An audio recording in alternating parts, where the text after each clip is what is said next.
سلام، خوش اومدید به این برنامه. امروز من میخوام به شما آموزش بدم چجوری از اینترنت بتونید پول قابل قبولی به دست بیارید. قبل از هر چیزی بهتون بگم که پولی که از این سایت به دست بیارید 100% تضمینیه و اگه مشکلی هم براتون پیش اومد میتونید زیر همین ویدیو بذارید و من جوابتون رو بهتون میدم.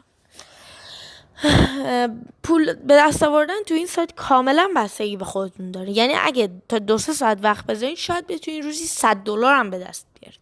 یعنی پول خیلی قابل قبولیه. اول با یک مرورگر با لپتاپ یا موبایل یا هر دستگاه دیگه‌ای وارد یه سایت میشه.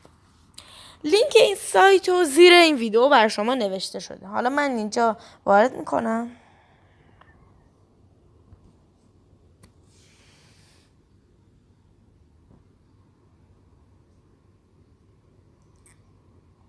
خب این صفحه باز شد.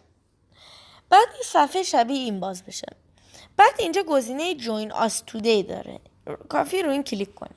یه صفحه شبیه این باید باز بشه. بعد اول باید یه یوزرنیم برای خودتون بسازید. مثلا چی؟ مثل علی رجبی. بعد مثلا یه ایمیل مثل alirajabbi@gmail.com.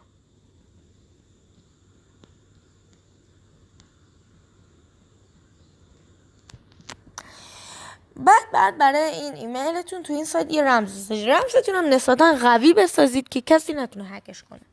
مثلا مثل علی زر. ریپیت پسورد دوباره بعد تکرار. کدی که اینجا نوشته شده رو باید وارد کنید. مثلا 9070. شما کافی ریجستر رو بزنید. حالا من چون اکانت دارم از طریق لاگین وارد میشم.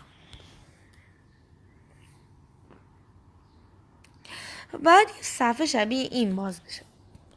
خب این بالا یک نوشته داره، نوشته earned. این earned مقدار پولیه که شما دارید. مثلا الان برای اینکه پول به دست بیارید تو این سایت کافیه start watching paid ads رو بزنید.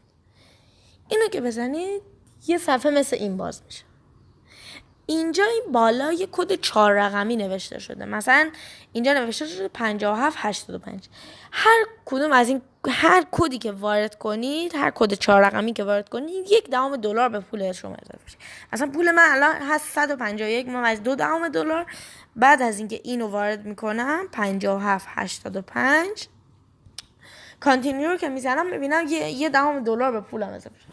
همینجوری پیش میریم و هرچی بیشتر کد وارد کنیم بیشتر به پول ما اضافه میشه.